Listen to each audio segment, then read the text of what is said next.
Jar Oil. The company have filling stations across the country, and our rates are relatively cheaper than anyone else across the country. Jar Oil is the biggest producer and distributor of cement in the country with the most competitive prices in the market.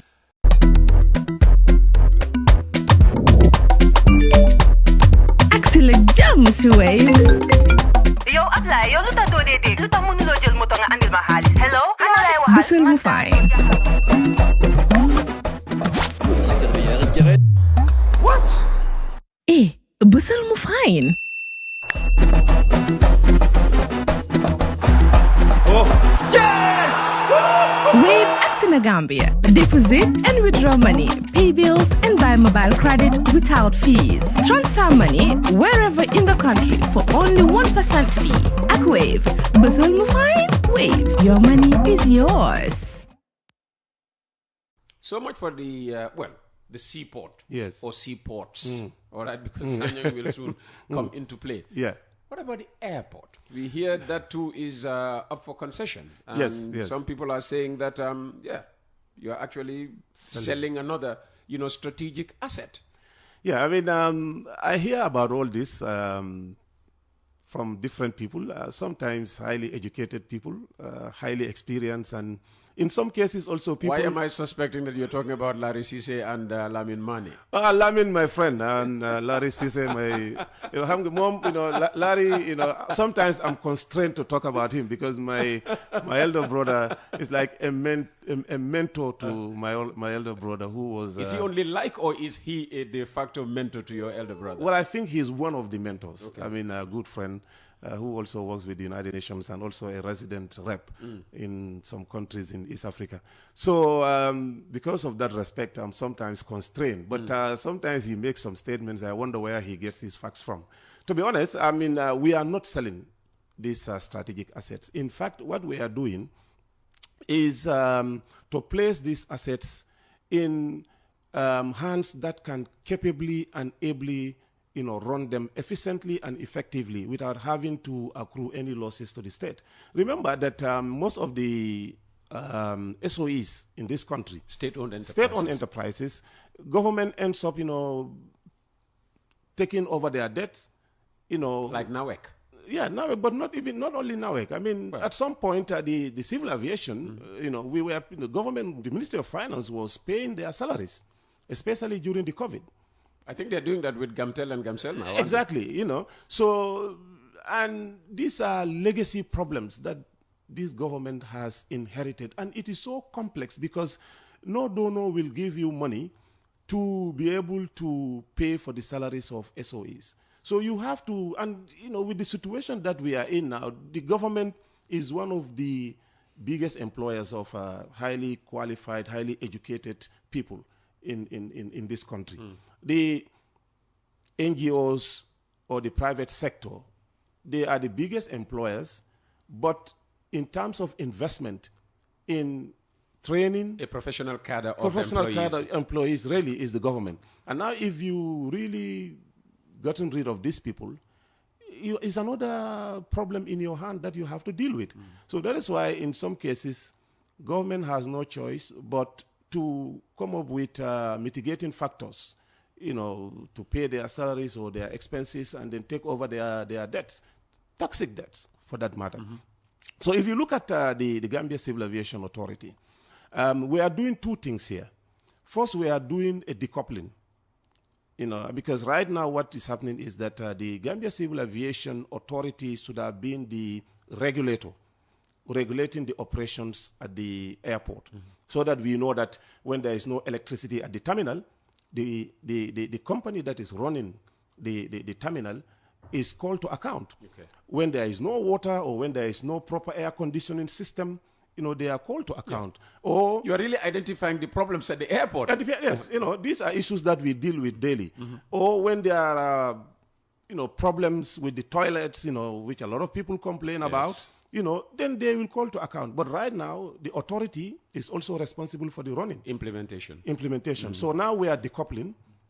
And very soon, hopefully within the next 2 weeks, I'll take the cabinet papers to cabinet, and then we have the draft bills already ready and drafted. by the Ministry of Justice and the consultant.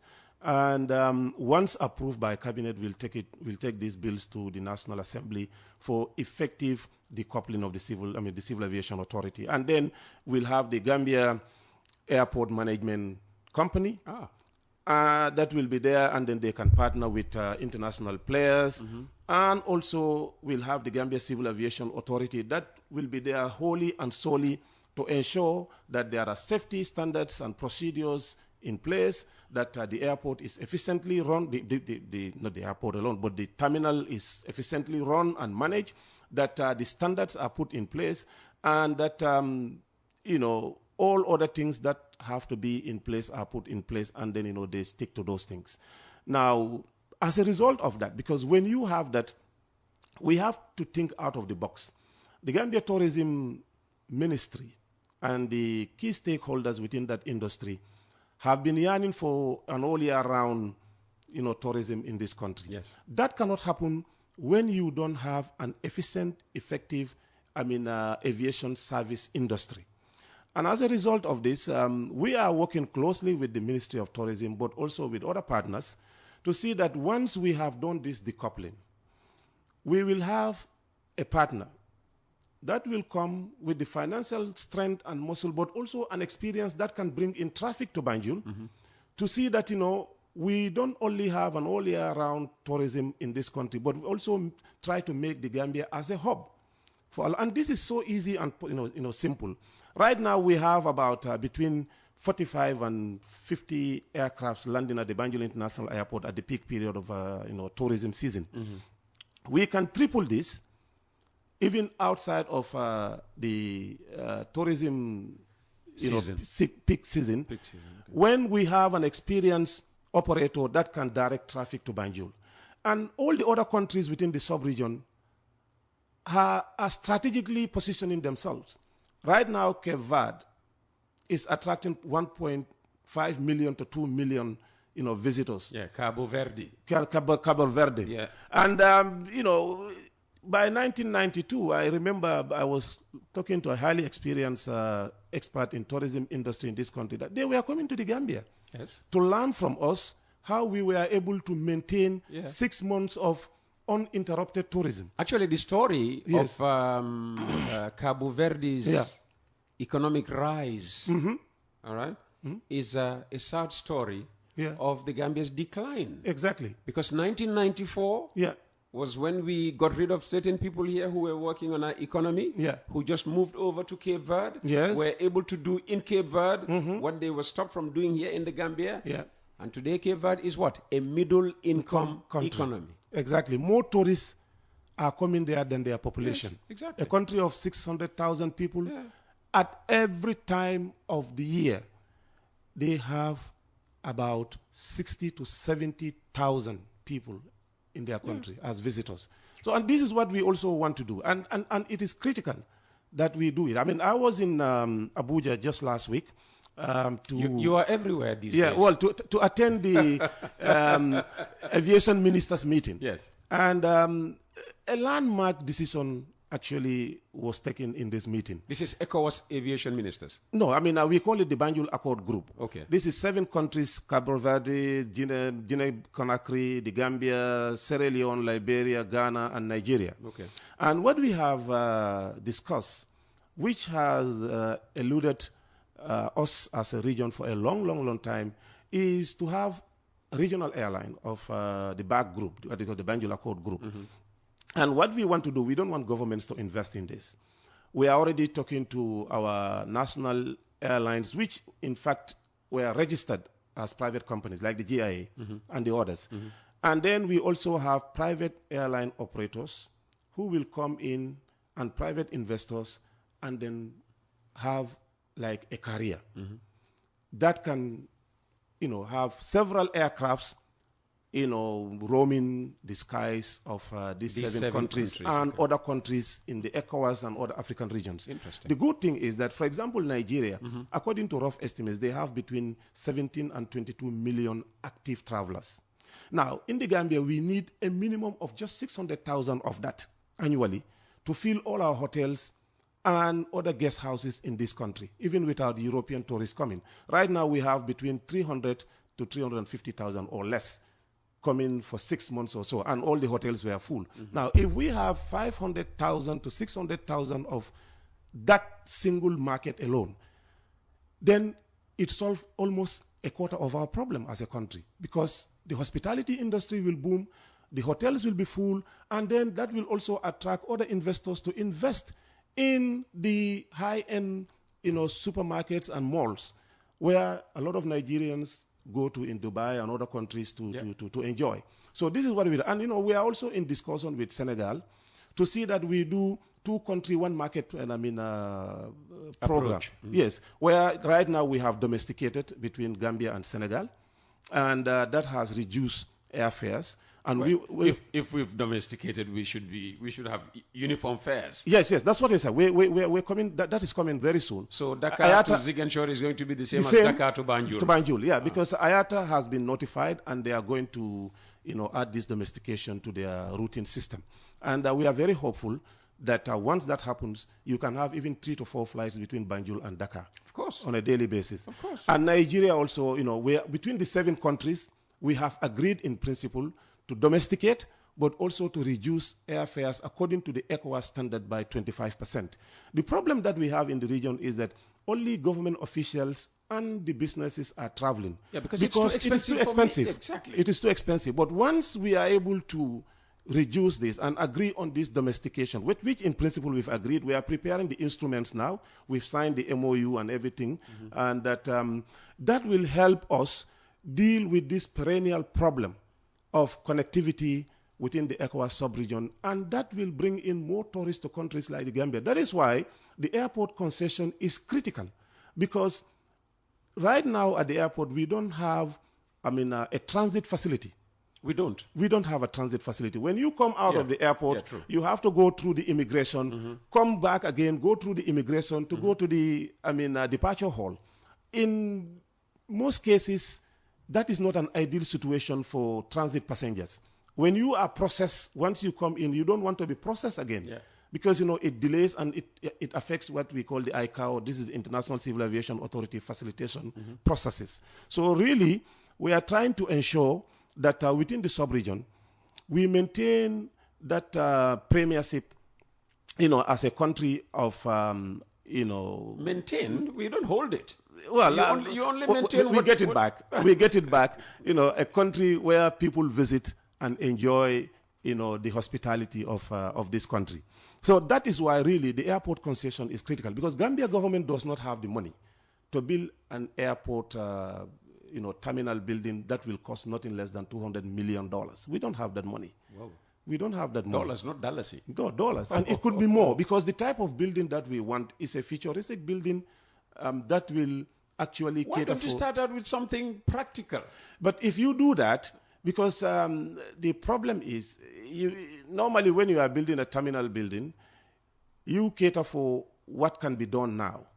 But it is not only the terminal building that you need to build. You have to build a whole lot of things within the value chain. You have to build a whole lot of things within the process, so that you have traffic, you have people that will have facilities, to open, shops within the airport, and a whole lot of things. You have to redo the parking, area. Do we have the space? Because no, we do have the space. Because apparently there's a lot of incursion. That airport cannot grow anymore. Yes, that's the problem. But as a ministry, we have been talking to the Ministry of Lands.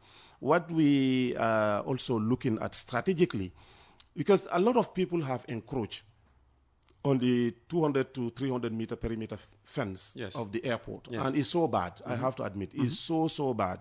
I think we have dropped the balls on this. And this is not only this government.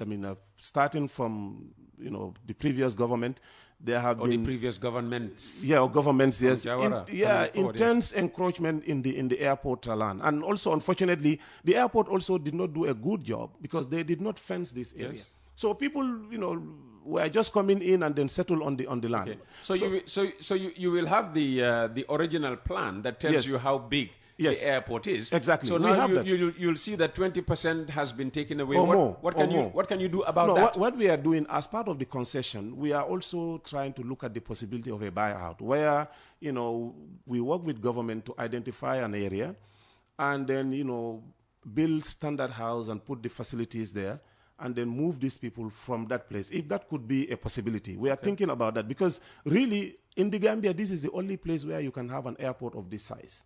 So we have to maximize the space for the next generations to come.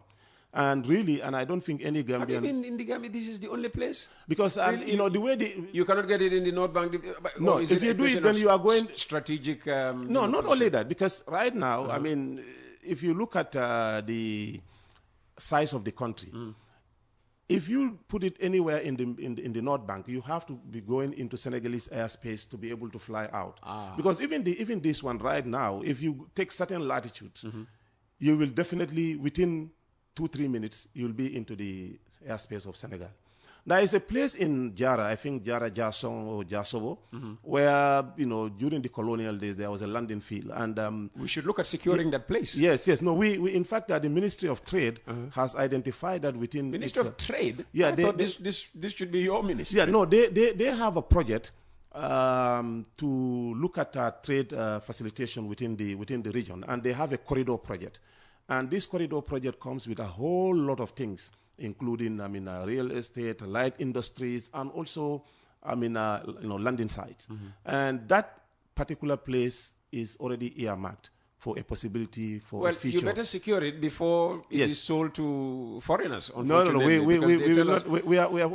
I have a Nigerian listener. He will send me a stinker after this for being anti-foreign. No. All right? But what I'm saying is, it's not proper that all our land should be bought up by, people who are not here. Well, what about our children, our grandchildren, our great-great-grandchildren? When they grow up, what property will be left for them to buy? Yeah, those safeguards need to be put in place. But, we are putting a strong eye on that as a ministry, but also the Ministry of Trade. So hopefully that one will be there for future use in case we want to use it as an airfield. So really, it is critical that we have a partnership. Okay. Because if you look at Guinea-Bissau right now, they are almost finished with the building of their airport. Guinea-Bissau? Yes. We are the only country, or one of the very few countries, that actually are having this situation where the government is fully in control of its airport. And it's not bad if the airport is fit for purpose. You're talking about Guinea-Bissau. No. Is their airport going to be better than ours as it is today? And are they going to attract traffic? Are they going to attract traffic away from us by virtue of that? Wherever you have international operators, they bring in traffic. Because remember there is... Which Guinea-Bissau has. Yes, Guinea-Bissau has. And remember, until recently, when the road was really very good, some of the passengers that were coming from Portugal were coming through Banjul. Yeah, we're going through Banjul. Yes. But now, when that airport is ready, Guinea-Bissau will have very regular direct flights with Portugal, because the operators that are doing this type of business, they do a lot of market study, and they also do bankability studies to look at why they should invest in this. What do they need to do after the project is finished to be able to make profit? And one of that is the passenger count. And they look at countries where, for example, where are Guinea-Bissau nationals in France, in Portugal, in other places. So they will try to say, okay, we can bring passengers from Guinea once a week. Guinea-Conakry, we go through Conakry from France. And then, the plane will spend the night in Bissau, pick the people from Bissau, then go to, Conakry or Sierra Leone, and then we go to France. So they look at all this because they have the data with them. They have the movements, with them, and they have the numbers. So that is why it's critical. Because right now, the civil aviation cannot in any way compete with these international operators in terms of directing the traffic to the country and also in terms of making the Gambia a hub. Because these are the big boys in the field. For example, the company that is working in Bissau is the same company that partly built, the Senegalese airport, and they are part of Blaise Diagne. Yes, they are part of the operators there. They are the ones that build the Niger airport. they built the Sierra Leone airport. So you can see that there is going to be inter-exchange between these airports. So we are standing alone in a sea of countries where they have already moved on in terms of technology, in terms of infrastructure, and in terms of facilities. So they'll be competing with us on the numbers of passengers that are coming to this country. So it is very important that we move fast. Although, yes, I mean, the criticisms are good so that we can make sure that when we are doing these concessions, we pay attention to some of those issues. But the situation is not the same as it were in 15 years ago, when governments were fully in charge of these infrastructures or these critical assets, because, the business models have changed. The business models have changed. Governments are getting their taxes, their money, from the numbers that are coming to their country. That is why we are talking among ourselves within the 7 countries and also within the ECOWAS sub-region to domesticate among ourselves, reduce taxes, and then what we are losing in taxes, we are going to get that from the numbers that are arriving in our countries. So basically, the business models have changed. Oh, wow. And we have to accept that. And Gambia has a lot of catch-up to do. We have a lot of catch-up to do, but we can easily catch up because of 3 opportunities that we have. I'd like to hear those opportunities. First, we are an English-speaking country surrounded by French-speaking countries, closer neighbors, most of them French or Portuguese. And the majority of travelers that are traveling around the world really are looking for comfort in terms of communication. So that is a good opportunity. We have our peace and stability, and that we all have to work together as a country to fully guard this, because this is our best market strategy that we have. And then more importantly, we are closer to a lot of destinations that we can source passengers from as a hub. For example, if you look at Africa today, apart from Cabo Verde, I think the only country that is flying to Brazil or other Latin American and Southern American countries is Ethiopia. So you have to take 7 to 10 hours to Ethiopia or to Turkey and then travel to the Southern or Latin America. While here, across the Atlantic, is just 5.5 hours, 6 hours. So that is why, making the Gambia... But the question is, how many people fly to Brazil? No, it is big. Within the region, it is big. And also, we have been working with Uncle Bax Toure about the possibility of using the Miami airport. Where... He owns Miami Airport? No. They have partnership and they have long-standing relationship there. And last year, we were supposed to go to this air show program with the ministers of Liberia and Sierra Leone, but in the very last minute, it was cancelled. But the strategic idea is to have a carrier that will be flying from these 3 countries using Banjul as a stopover hub, and then fly directly to Miami. And then, you have a lot of tourist interest from that part of the world, because Miami also is like a distribution hub to Latin and Southern America. So really, I think we can catch up easily, but we have to also reduce our bureaucracies, because we are in this country, one of the biggest problems, not less an obstruction, is the instruments that we have to help us deliver in terms of, for example, the procurement processes. They take too long, too cumbersome. Yeah, but your ministry has been exempted from... No, but exemption does not necessarily mean that you should not follow the processes, because at the end of the year, you'll be audited. And once you are found to have been in violation of the process, it will be taken from you. So it's the same process that you do, that you have been doing with GPPA. The only thing is that... you don't write to them now to say, clear this for us. Yes. Okay. But all your records and books have to be actually in order, because if not, it can be removed from you. So that is a big process. And also, we don't have a system in this country like in the French-speaking countries where they can use a decree and then say that because of the experience of so-and-so company and their capacity and their evidence of financial capacity, I'm giving them this project. Yeah, but that is happening here. No. That is happening here. Secure report, you gave them the airport. No, that is no more. That is no more. The new GPPA... Oh, you can't do that now anymore? No. Okay. Everything has to be. That's why, we are doing a public tender of everything that we do. Even people with money that come to you to say that, I want to, pre-finance, for example, and we want to do a lot of pre-financing of roads. You cannot do it. You have to do a tender. what they call value for money process. So you're doing a public tender for the airport? Yeah, it is already out, and I think it is going to run till towards the end of June. Okay, all right. Let's come to roads, and I'm sure when we get to the when we get to you know the listener feedback, yes, I'm sure we are going to get a lot of questions. Yeah. Give us an update on the road situation before we start answering some of the listeners' questions. Well, remember we have more than 4,000 kilometers of roads in this country that are not paved. So it shows you the situation that we have as a country. Out of that, President Barrow's government since 2017 has been able to do nearly 1,000 or so or more kilometers out of that, in addition to what we found here. Now, currently, we are doing 365 kilometers of roads across the country in mainly rural areas and peri-urban areas in some parts of the Brikama area council vicinities. We also have 50 kilometers of roads that we are doing within KMC and also parts of the West Coast region that we call the OIC road projects. And then Battle Harden Phase 3 has just started.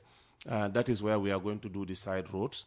In addition to the 6-lane road that we have, we also coming to have side roads, to be used as supply roads for the main highway. And we also have the famous Hakalang.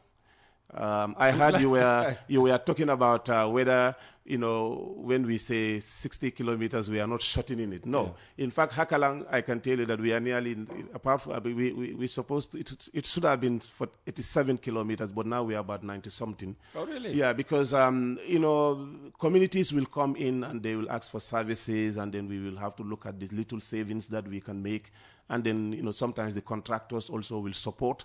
To the CSR, corporate social responsibility. Corporate social responsibility programs. In Kiang also, we are more than what was originally designed for that road, because at no extra cost again. No, at no extra cost. Actually, because the Jali trunk road that is now serving the main health center there was not part of the original project, and also the road going to Kanton Kunda, which is about 2 kilometers from the highway, it was not also originally part of the road. So, we do look at these little things when we have savings, then, we see how we can chip in to support the communities in those areas. Yeah. Okay. So that's it. And finally, in terms of, clarifying, before I start going to the text messages. Yes. Why are you people making life difficult for Talib Ahmed Bensouda's, pledge to build 10 roads at what, $300 million? No, I'm surprised to have had, because I listened to your program, and I was surprised to hear the Lord Mayor saying that we were kind of like obstructing. I think that is completely at variance with what we are trying to do. I know that when they started the process, an official of the NRA, the National Road Authority, was working with them. Now, when they've completed their process and then they submitted this to the NRA, it has been discovered that certain standards were not catered for. And remember, this is an urban area. We have already done the Greater Banjul drainage, study. And it is the position of the Gambia government that from now on, when we are doing roads in the urban area, few things need to accompany these, construction projects. First, where you don't have the 7-meter window, you have to demolish and then pay compensation to property owners, because you need at least a minimum of 10 meters, 1.5 meters on either side as a walkway, and then you have a drainage on either side, and then you relocate the services. For example, if you have NAWEC water service pipes, yes. What we used to have in this country was that NAWEC will lay the pipes on only one side, And if you are on the other side of the road, even if they build a new road, you will cut the road, and then the service will go to you. Yes. And that means that the road will be spoiled. So now what we are doing as a government, wherever we are doing these roads, we are bringing in brand new infrastructure for NAWEC at our cost, not at the cost of NAWEC. Really? So we make sure that water pipes are provided for residents on either side of the road, and also the electricity poles. If they are on the right of way, we move them, and then on either side of the road to make sure that they don't interfere with the road corridor. So this is what we pointed out to the Lord Mayor, and I think it should be in his interest to work with the government to see that those standards are put in place, because if not, they will do the roads, and then if service pipes are not on either side, people who need those services will eventually have to cut the road and then, get the services. And then they'll blame government. And they'll blame the government. I think so. I don't think government is in competition with the council. I remember when they wanted to engage, or when they wanted to do the city bus service, their officials came to us and we gave them expert advice that it was not economically wise. It doesn't make any economic sense for them to venture into it, because when you say public bus service, they run on schedule. Whether you have passengers or not, the buses have to move. Yeah. At the end of the day, with a high running cost, you are going to lose what you will use to pay for essential services. You will now divert that funds and put it into this. So you dissuaded them from going ahead? No, with we did this, not dissuade them. We gave them the options. If they are interested, they could go ahead. But these were the implications. You don't want a situation where you started something and then you had to abandon it because of lack of some of those problems. These things you have to pilot it first and see whether it will work or not. And the roads also, that's what we're saying, because we have this drainage study of the Greater Banjul area. They are not doing, proper drainage facilities that we have been doing on the OIC roads. And when that happens, you do the roads and without drainage, they will not last long. If you do the roads and then you don't transfer the services on either side of the road, people will just cut the roads and then, your work becomes useless. So I think it is important they work with, even if they are going to do 1 or 2 roads, but let us do it properly. You talk about the drainage for the OIC highway. Yes. I think this is going to be the first rainy season since the official opening of the highway. Yes. What guarantee can you give that the drains will not be clogged up after maybe 3 or 4 rains? Yeah, well, that is difficult to promise, because we are thinking of a lot of things for the management of this OIC highway. Either we give it to the NRA to manage it properly, or we source it out. Because really, you can see now, even though the road has been inaugurated and then, but you can see a lot of continuous accidents on the road. Sometimes you'll be driving on the road and you see a lot of, 2 or 3 poles being knocked down, or the railings, the guardrails on the other side. Yes. And right now, the defect liability period is still on, which means that Areski is responsible for any damage done to the road. But once they hand it over, right? I think this is unfair on Areski. No, but it's part of standard contracting, procedure. When some rogue driver like Peter Gomez just, runs into a pole, knocks it down, and then Areski has to come. Some cost factors have been put into those things. Like when you do the roads, it will take at least a year before you hand it over. Some can be 1 year, 6 months, some 2 years, but not more than that. Now, if eventually the road will be handed over to the government. And once it's handed over, with the type of accidents that I'm seeing, on the roads and the damage to the property, there is no way that government will be able to, efficiently respond to, some of those things by, because we don't have enough budget as a ministry, talk less of, diverting those little funds to, repair the damage street lights or guardrails. Could you therefore be considering tolling sections of the road eventually? Well, a lot of discussions are going on, and definitely some of those issues probably are being considered by the experts. Yeah, I'm not. If anything, you need to generate revenue from the road to maintain it for its own upkeep. Yes. In any way, the OIC highway has to be maintained for a long time to come because it's the only best sell for this country in terms of road infrastructure now, and we have to maintain it. So that one, we need to come up with a strategy to see how we can really maintain it.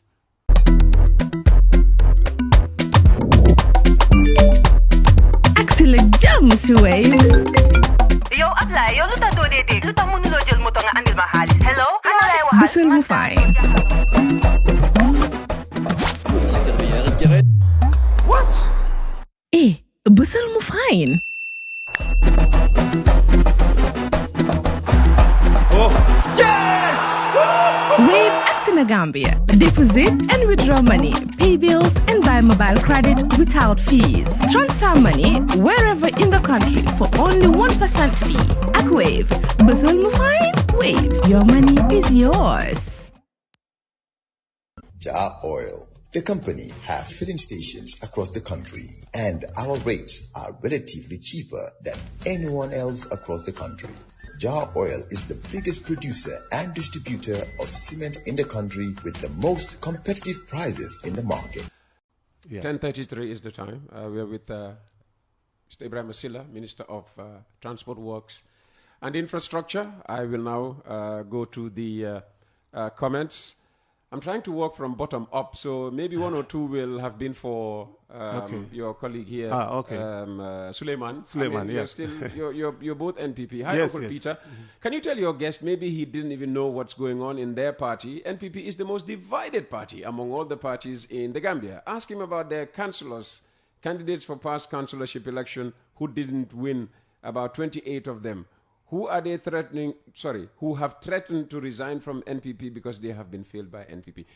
You know, Suleiman, he spoke about the fundraising gala dinner being a sign of the unity of purpose. Those were his words. You know, among the NPP, which you cannot find in any other party in this country. Well, NPP is a big party. It's a diverse party with people with diverse opinions on a whole lot of issues. Noise is something that we are used to, and you know, I have a lot of uncles and other relatives that were part of the PPP, and I remember one of my uncles was telling me that if you are in a political party without noise, then, you know, get out of that political party because it has no strength. So, I mean, this noise, we have to get used to it. I mean, I also saw this in social media yesterday, and I forwarded it to one of our forums, and I wanted to know actually what are their grievances. So, a lot of things have been, you know, flied out to me, but we'll see. I mean, but noise is something that is usual in politics. And noise is good. It's good. Noise Very is good. better than silence. Oh, yes. Oh, yes. Right. Hi, Uncle Peter. Can you ask your guest whether it is good practice to use state institutions to buy tables as such political party fundraising, just like the Jammeh era? Well, as far as I know, I mean, I may be wrong. I have not seen state institutions at the event that actually bought the tables or marked as institution A or B. I think individuals working with those institutions actually flocked with other friends and family members, and they bought a table, and they graciously, you know, attended the event. But I can't remember, you know, a situation where a particular state institution has been coerced, you know, to be, I mean, a sponsor. They may not have been coerced, but did they buy tables? Well, that's what I'm not sure about. I saw, you know, individuals that work with state institutions, but I think, you know, they came in as individuals. Okay. Yeah. Good morning, P. Please ask Silla, after all this campaign about groundnuts, they have finished buying groundnuts. And secondly, can they please release volume 4 of Jammeh Commission reports, which deal with companies of Yaya Jammeh? Why was that not released? And this is from Bubakar Sano in Fajikunda. No, with the groundnut, as I said, I mean, government has stepped in and then, you know, is dealing with the situation. The few that have not received their money out of the lot, in this country that government has actually catered for. But regarding the what was his second point? Volume 4. Volume 4 of the Janneh Commission. No, Volume 4 is on the website of the Ministry of Justice. It is not. It is not. No, okay. No. Well, and that is what is leaving people like me flabbergasted. Yeah, but that's strange because it's not there. All right, okay, then the Ministry of Justice will take note of that. If they have it, I'm sure they will put it on the website. Yeah, even, you want a hard copy, you can't get a hard copy. So it's like somebody is sitting on Volume 4. Okay. Yeah. I mean, that is strange to me, but yeah. It is strange to even me as well. No, I mean, I'm surprised to hear that. Yeah. I mean, I know that government has been, uploading these volumes on the website of the ministry. So strangely, Volume 4, no. Yeah, okay. Yeah. I mean, I remember Volume 4 was uploaded. I don't know. I mean, maybe you are not, going through the proper, site. But Volume 4. What's the proper site? Well, the Ministry of Justice. I'm online here. Tell me the proper site, and I'll go there and prove it to you. Go to Ministry of Justice. You will see. Okay. I don't know. Well, as I said, I mean, I'm surprised to hear that Volume 4 is not there. But this is something that is of no hidden thing to us, because at the end of the day, government has been transparent about the volumes that have been submitted, and then Okay. Well, Ministry of Justice. Go there. I'm there. I'm there. Attorney General's Chambers and Ministry of Justice. Go to the Commission volumes. MOJ.gm. It's right there. I'm just allowing it to load. Okay. It's a shame that a country whose population is less than 3 million cannot produce the food that its people subsist on, rice. It cannot be disputed that a country not food self-sufficient cannot and will not develop to the extent desired. We call ourselves an agricultural country, yet we import almost everything that we consume: rice, potatoes, tomatoes, onions, you name it. Our present leadership has failed the people and the country woefully. God save us.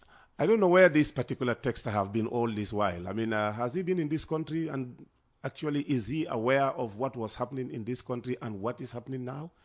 The truth of the matter is that the Gambia government has initiated a massive re-engineering process of the agriculture sector. You have seen the Jahali Pachar, being rejuvenated. You have seen the private investors coming in to invest in the agriculture sector, particularly in the rice, the jar oil, the Koreans, the Maru farms, and many others, and even the National Army in collaboration with other players. So the ultimate objective is to reduce our overdependence on imported rice, and we are very hopeful that this is in sight. We can achieve this within the shortest possible time of not more than 4 years. Our target is within 4 years. Significant portion of what has been the norm in this country of importing rice will be reduced, through the commercialized agriculture that we have started. We have also seen a lot of commercial farms, set up, to venture into production of onions, potatoes, and things like that.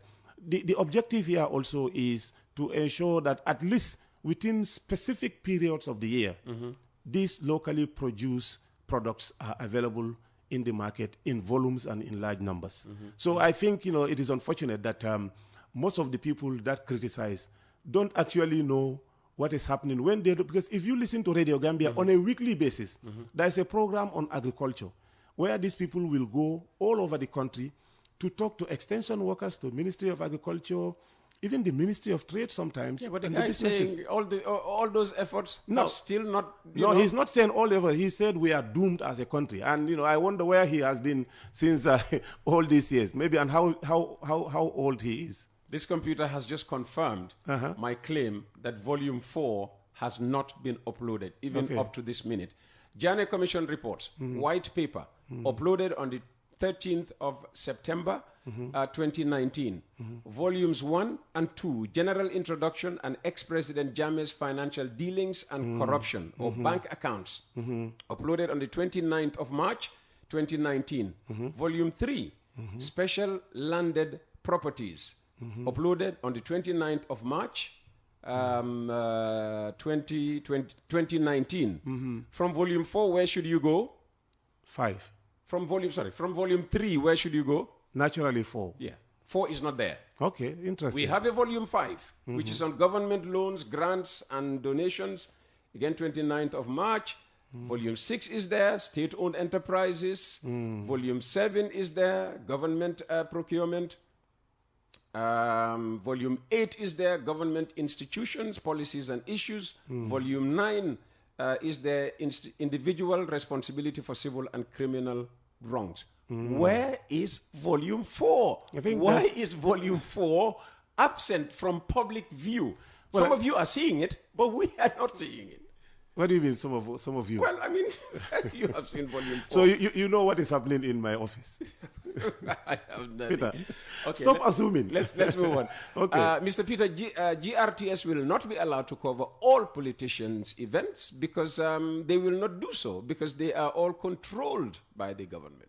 Okay. His opinion. And somebody says at Salaji, they don't have fiber yet.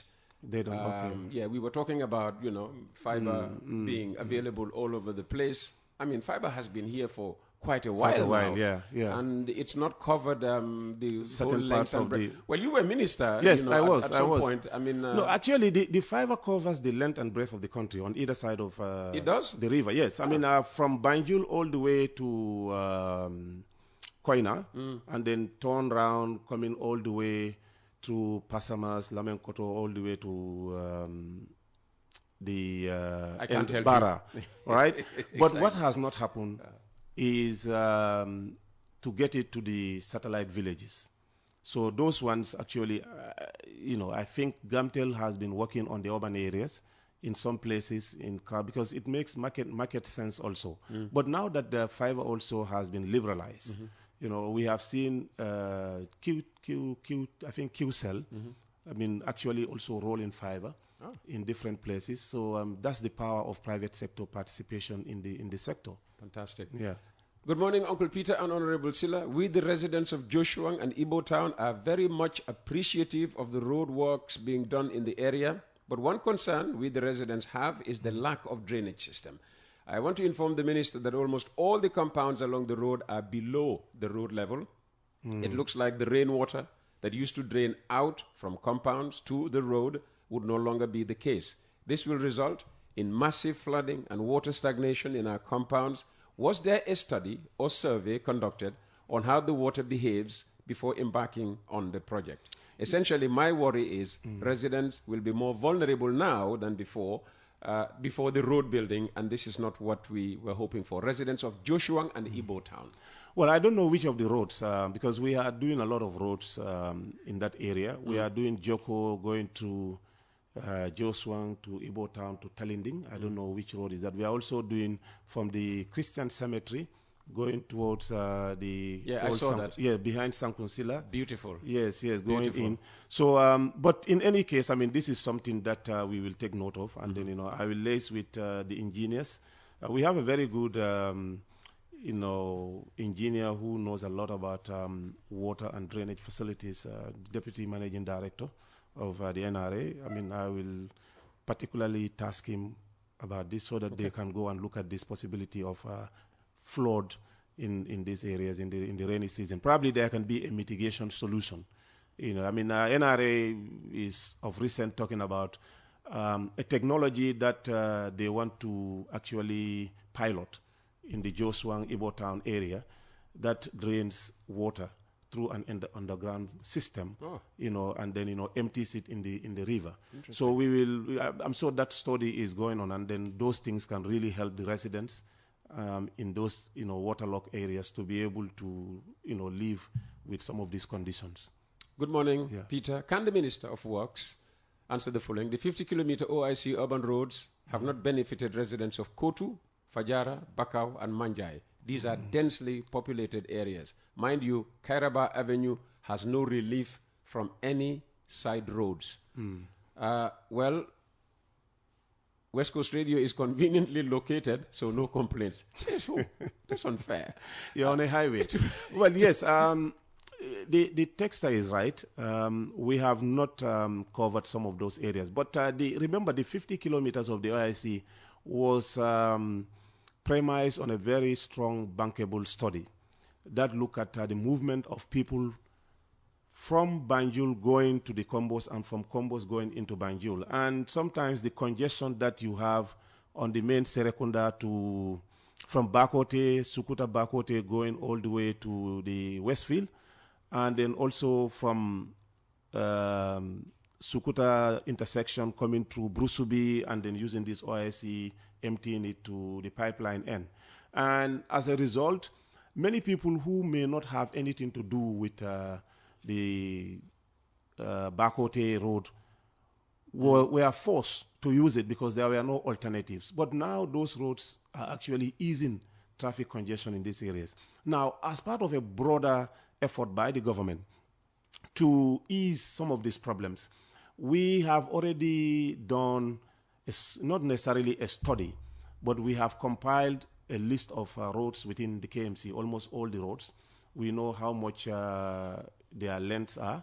And we have a program with the World Bank that want to support us do 50 kilometers of roads in the urban areas. And we've chose about 30-something kilometers within the KMC. Although, I mean, Fajara or Pipeline are not part of those ones because these are critically, I mean, difficult areas like London Corners, the Talindings, the Latrikundas. Poor London Corner. We are never part of any major. You know, so because, you see, the problem is if you are able to relieve those areas of some of those waterlogged roads, you will be able to ease a lot of movement. Now, what we have done also, I mean, as part of President's overall desire to modernize the KMC roads, just like he did in Banjul, we have now decided that we want to do all the roads within the municipality and some critical roads also. So KMC can invest its hundreds of millions in other things. No, even if they want, I mean, because if they want, they can give you the 300 million. No, even if they don't give us any minus from the number will help us, you know, divert that funds into other areas. 300 million is a lot. So if they can use that money to do those 10 roads, that will be highly welcome. Okay. And then, you know, it will help us, you know, concentrate maybe in other areas. Okay. But also we are Brikama town in particular.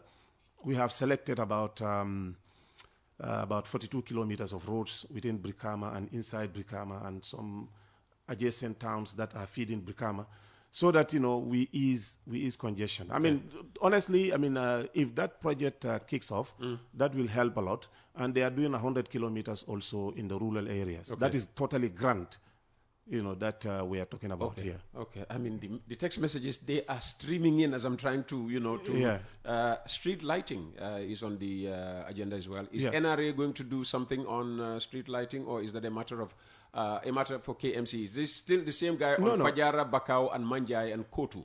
Well, I mean, the new roads that we are doing, I can assure you that every road that we are doing, not only in the Combos or in the Greater Banjul area, but even in the rural areas, they come with street lights. All right, I mean, as part of the design.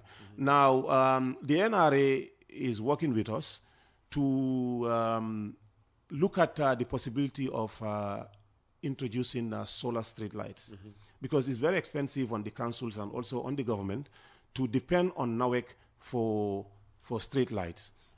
Now, we have just compiled a list which will be about almost 50,000 street lights, you know, across the country. Yeah. Okay.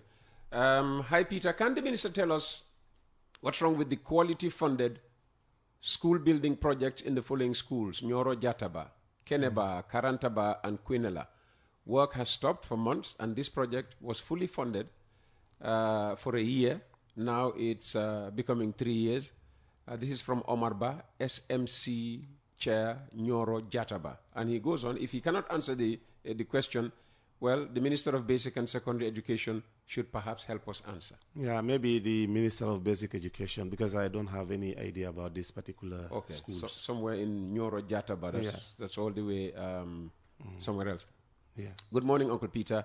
Can you ask your guest to differentiate for me the difference between the government and NPP? Having GRTS covering the fundraiser live confuses me with regards to their function. Well, he wants me to, enlighten him on that. I don't also have answers for that. GRTS is a state institution. We are running the government, and the NPP is a ruling party whose candidate is the president of this country, who selected the ministers to run the affairs of this country. I mean, that's the only thing I can tell him. Fantastic. Peter, your ongoing show with Minister Ibrahim Asila is both enlightening and thoroughly engaging. He addresses every topic with impressive depth of knowledge and displays a commendable level of tolerance in his political discourse. I sincerely hope he will be featured more frequently in future episodes. In short, I find him to be brilliant and remarkably fair in his approach to every issue discussed. How much did you pay this guy? I don't know him. I don't know him, but I'm also equally flattered. It's actually Samsudin Sar, which shows that he can dish out, commendation. Yes. In equal measure as condemnation. Okay. I mean, yeah, Uncle Sam. Yeah. Fantastic. Good morning, Uncle Peter. While it has been stated that GPA staff will be maintained under the Alport arrangement, who will have the authority to hire and fire staff going forward? If this detail is not clearly specified, does it leave room for the possibility that Gambian employees could be dismissed and replaced by non-Gambians? This is a very interesting very interesting question. But we sit on the board, so mere hiring and firing cannot be done by Alport alone without the direct involvement of the Gambia Ports Authority. And also, there are service rules. Yeah. You're tiring. It's okay. Let's go on. We'll give you a break after one or two more. Let's go on. I mean, the service rules are there. I mean, and Alport has committed itself to respecting the service rules that they have found in place. And also, we have the staff union that is very engaging. So hiring and firing people just willy-nilly is not possible under this contract. Good morning. This is from Osjobate, also contributing to the program. The primary objective of the port and other concessions is to increase efficiency and lower overall cost of doing business. Private sector have proven to be more efficient in managing seaports and airports, and this is global. You said the same thing earlier on, so no need. Peter, I advise the Right Honorable Minister, my friend, to hold Al Bayrak to a roadmap with milestones for the construction of Sanyang Deep Sea Port. Otherwise, I don't see how the new port could be delivered on time. Well, just to inform the texter that the Al Barak actually has been given strong timelines. And in fact, within the framework of this concession, Peter, we have what we call deliverables that have to be, delivered and implemented by the contractor or by the concessionaire. If they are not able to do it, then we have bonds that are encashable by the Gambia Ports Authority, which means that everything that we commit them to as part of the condition precedents, if they are not able to do it, then all those things are guaranteed by bonds. And if they are not able to deliver or do that work, then we take the bond, we cash it, and then we move on. Fantastic. So they don't want to. I don't think they will take that risk. Yes. One of the roles of the opposition is to act as checks and balances, on government. And we mentioned Lamin Mane earlier on. He's chimed in. Peter, so Ibrahim Asila thinks that Gambians are too inept or too dumb to efficiently run the SOEs. Maybe they should either stop meddling in the management of these SOEs and let them run as private entities with a public outlook, or appoint competent, independent-minded, and honest people to the SOEs to bolster their management. My man, I think we should organize another debate again.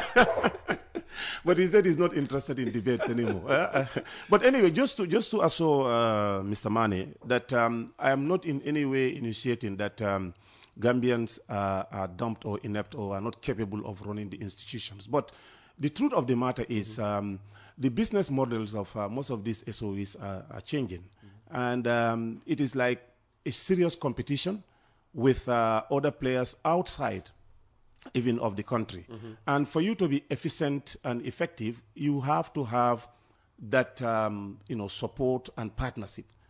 At the end of the day, all these things will be reverted back to the state.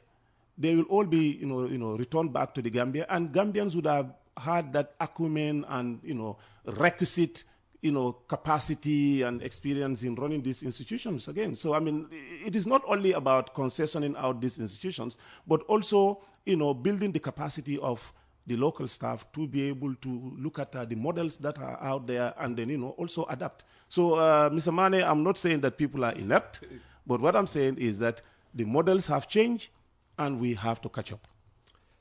Sila, thank you very much for, offering to be here for us. And you end it with Mr. Mane. No, I'm coming. I heard he's a Manchester United fan. He's a terrible man. Some of his choices. They are what? Is it 15th on the table? His choice of high school, his choice of team in the EPL, terrible. That's why I only go with the winning team. So this year I'm Liverpool. Glory chaser. Yes. No, this is the absolute last. And apologies if you sent us email, text messages, even emails. We will forward, relevant ones to Sila, and we will arrange, another date soon for him to come and deal with those. Please tell the minister that we cannot compete because we did not and still do not have future plans. We only plan late and without thorough market study. We could have had an airport anywhere within the Combo South if we had planned well. Gambians are fond of planning only within their space or lifetime. Countries are built and sustained through vision and not otherwise. Do you have vision, you NPP? No, we have vision. And that is why we are doing all these things that we are doing. I mean, the truth is, yes, urban planning was somehow very bad. And this is a generational issue that we are dealing with right now. Yes, the airport master plan is there, but that is only within a specific locality and a location that is available right now. I agree we could have done this better in years back. We should have done this landmark, land policy in place that will help us in the use of our land efficiently and effectively. But now we are getting there. I mean this government should be credited for doing all these things that should have been done in the past. Now we are catching up. We are making ends with what we have, at the same time planning better for the future generations. And I think that should be commended. Fantastic. Ibrahim Silla, we can't thank you enough. I will forward most, if not all, the unread text messages to prepare you for your next visit. No problem. Thank you very much for coming. Thank Mr. Ibrahim Silla, the Minister of Transport, Works and Infrastructure, joining us this morning because the Minister of Information, Dr. Ismaila Ceesay, is in Guinea-Bissau. Jar Oil. The company have filling stations across the country, and our rates are relatively cheaper than anyone else across the country. Jar Oil is the biggest producer and distributor of cement in the country with the most competitive prices in the market.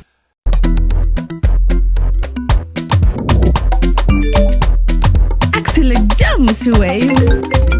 Yo, apply. Yo, luta do de. Luta mënulo jël moto nga andil ma xaalis. Hello? Bisul mu fay. What? Bisul mu fine. Oh. Yes! Wave Gambia. Deposit and withdraw money, pay bills and buy mobile credit without fees. Transfer money wherever in the country for only 1% fee. At Wave. Bustle mu fine? Wave. Your money is yours.